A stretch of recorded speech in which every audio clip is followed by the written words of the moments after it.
that's exactly how I feel. I feel like, everybody knows what this fight means to boxing. The person that wins this will be fighting for a world championship title. I love that. Are you grateful to Thurman when he made a declaration that says, I don't want to fight any 10 rounders or overweight matches, I want championship fights. All I want to do is defend my title. So that he's all important. Yeah, no, I didn't hear that, but I mean that's to me is what makes sense in boxing. That's why we do what we do. We do it to get it, and then we try to prove ourselves over and over again. Unfortunately, when I had my belt, I only was able to prove it one time. So I'm looking forward to being able to get another belt and start that process. I think that's a part of our legacy is being able to show and prove. Shawn, would you be okay if, let's say, for instance, the winner of Kell Brook and Errol Spence fought Thurman, consolidate title, and then you get that action after? So this way you can only put them, or you want to get that belt right away? Honestly, I want the WBC title. That's next for me, and that's something I've always wanted. You talk about consolidating and getting all the belts. If that happens, you don't know where the business of boxing is going to move. It could possibly move out of my direction. You know what I mean? So I think the number one thing for me to do is to be able to win this fight, and then after that, let Thurman know that I'm here and I'm ready and I don't want to wait. We know that you stay in shape all year long in the Porter High Performance Center. Were you frustrated any time this year at all about? I can't even right now. I can't talk about frustration. Right now, man, I'm at the point right now where there's nothing allowed but positive energy. I'm here. That's all that matters. Saturday is a couple days away. I'm up here talking to my dad. I told him, I said, we're almost there. He said, yeah, just a little while longer. Opponent in front of you. That's what you got to think about. We're excited. I feel like,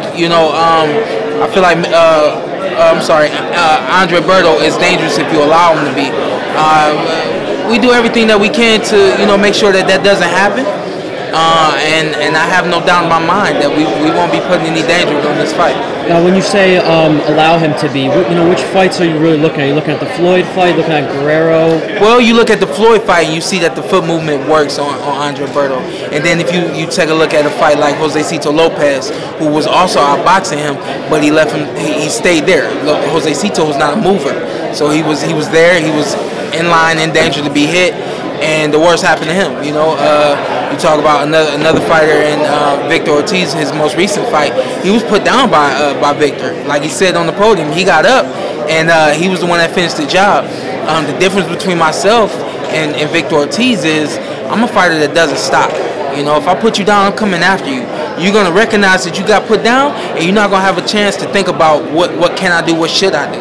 I'm not gonna give you that opportunity. Outside of that, I'm not someone who is, if I don't get you out in that moment, I'm not gonna be there to be hit and to be maneuvered and put in place to be put down like Victor Ortiz was. So let me say that I'm not trying to critique those fighters. I'm just simply saying that my style is a little different than those guys. So I can do what those guys can do, but I can also do some things that those guys can't do. Now this fight reminds me a little bit of Curtis Stevens and Lemieux, because you guys are both power punchers who come forward, who knock guys out.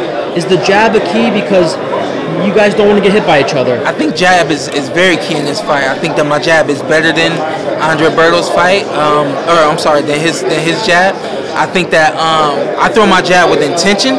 I throw my jab with direction. I can throw an off-pace jab to set something up. I think that the jab is very pivotal in this fight. Yeah. And you think it's very important, for the fans of the welterweight division and of boxing in general to have a great fight like they did against when you fought Thurman, as compared to the Garcia-Thurman fight, which a lot of people were not happy with. Yeah, man, a lot of people were not happy with that fight. I'm not worried about it, man. Like I always say, man, I don't condone boos. It's just a matter of how I fight, man. I'm always excited. I think even you will see something different in this fight with Andre Berto. I'm not going to give it away or anything like that, but even what I do different, it's going to be exciting. It's going to be entertaining to the naked eye, and it's going to be able to set up the things that we need to set up throughout this fight. What were your thoughts on that fight, though, Garcia-Thurman? I thought it was a good fight. I thought it was unanimous for Keith Thurman. Shawn, you're one of the best pressure fighters in the game, hands down, no doubt. Though I remember against in the Broner fight, he did catch you in I think 11th round with a nice sweet left hook. Did you learn from that? Yeah. Because I mean, you know, Andre's dangerous. Yeah, I definitely learned from that. You take a look at that punch, which was, you know, even the effect with which he threw it with wasn't a power I'm gonna knock you out. Right spot he got you at? I went down, you know. Outside of that, you take a look at me and Keith Thurman. He hit me with some pretty heavy punches, and I didn't go down. That was just a matter of me taking my foot off of the gas pedal and not being ready in that moment. What's the difference? Did you see the punches coming from Thurman, and you didn't see the shot coming from Broner? Because the shots you don't see. You know, I don't know. It could have been that. You know that punch, that moment was analyzed by myself, and it was a moment that I've learned from that I don't have to explain to anybody else. And I don't want to.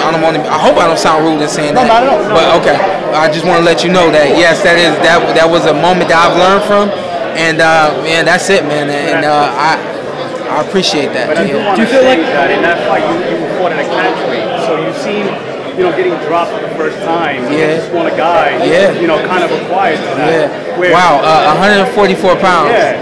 I saw Danny Jacobs at Gleason's on Tuesday, and I hadn't seen him since this fight. And for anyone who doesn't know out there, the first time we fought, I was 14. He might have been 14 going on 15. And the last time we fought, we were both, I think, 20 or 21. Long history. And I think back then, we fought at 141 back then. And first thing he said to me when I saw him at Gleason's is, man, I can't believe you make 147. And I looked at him, I said, I don't know how I do it, but I do it. You know what I mean? And he said, man, how do you do it? And I said, you see this right here? And I smiled. He said, yeah. He said, I just try to lose weight with a smile on my face and feel good doing it, you know? So right now, man, we just a pound or two away from 147, which is how we want it, especially the day before. We'll rehydrate, we'll feel good, we'll feel strong. And man, I got a great feeling about this fight. I know you in shape. You don't really balloon up in these fights. So no. And if I do, y'all don't see it. So a lot of people were talking about, on the media call, what was that, last week? Yeah. You were talking about how you're not going to pressure Andre Berto, but yet you're going to try to outbox him. But yet Andre Berto has had issues with pressure fights. Can you explain that? I think he's had issues with all of it. I think it's a matter of doing the right thing at the right time. The good part about it is I can box and I can pressure. So we'll mix it up, we'll fill it out, and we'll move forward the way we have to. But don't you think going forward, you know, that it would be a better game plan to pressure Andre Berto? I can tell you that my team has a game plan, and we're going to follow that game plan. And you'll see it implemented in this fight. You'll see some things I may do different, and you'll see some things you have seen in the past with other fighters. Styles make fights. I think that you make a point in saying that going after Berto may be the best way to fight him, but that remains to be seen. You are not Shawn Porter. It looked like he took a little bit of offense when you started at the presser with I wanted him to. He's been dropped, he's been this, he's been that. But then you said you weren't going where he thought you were going because he made a point to say, well, I got back up. So, I mean, no one really sees that Shawn Porter that talks like that. You know, talk a little crazy. I wanted to mess with him a little bit. I did an interview earlier, man. This is when we get to have fun, you know. Other sports, basketball, football, you get up by 20 or 25, 30 points, and then you're having fun. Boxing ring, you can be up 7 rounds to nothing, 8 rounds to nothing, 10 rounds to nothing, and you still can't put your guards down. You still can't relax, you know. So this is our opportunity to have some fun. I wanted to let him know I've watched him for a very long time. I've seen what can happen to him, and I want him to know that I'm going to do it. Did a little bit of that have to do with Halley and Charlo going at it? Did that get your blood going? They're going to be like, damn, that's a hard show to follow. They got my blood going where to the point where when Charlo walked away, I wanted to just get up and go. I kept telling myself, no, let Lou do his thing and let him call you up. But man, I wanted to get up and just go right after Charlo, man. this is what boxing is about, man. It's just as much entertainment as it is business, as it is a sport, as it is, you know, competition. You know, so we're all out here, and today we got to, you know, do a little verbal competition today. You know, so I think we all have fun, and I think we're all ready. You fight against Thurman. You know, a lot of people thought you won that fight. What did you learn from that situation moving forward? Because I know you saw it. Yeah, I mean, even that, what I was telling this gentleman right here, in terms of you'll see something different. You're gonna see better defense. My defense was very good that fight, but it wasn't enough. You know, so you always talk about what could he have done better, what could he have done different. I could have had better defense. Dad, you get my ice. Were you surprised how the Danny Garcia fight turned out? No. You wasn't surprised that he would be very defensive against him? I thought, you know, I thought overall there would be more action. I knew that Keith was going to box. He was going to use his feet. I knew that, but I just thought that Danny was going to do a better job of catching up with him. I did. In the build up to the fight, I thought Keith did a good job. I thought they both did a good job, but I did think Keith won the fight. So going forward, who do you think has more to lose? Now, on social media, the perception is that Andre Berto needs this win. But do you feel that you have more to lose at this point in time in your career than Andre Berto? I got more to lose, man. That WBC title was on the line. I got more to lose. Simple as that. How unreal is it, you know, that this all started from a FaceTime conversation? That's not enough for me. That's really not enough. And now you're here actually gonna fight. You know, that's what you guys saw. But, I mean, even think about that. I think y'all saw the FaceTime. I think that was December when y'all saw the FaceTime. Was that December? Sometime around there. And now we're in April, and this fight is just not happening. I caught Berto off guard. He was on the toilet. Yeah, but that wasn't enough. You know what I mean? You still had to go back and forth on Twitter. That was what y'all saw. You know, you saw me going back and forth with him on Twitter. But that wasn't even enough, man.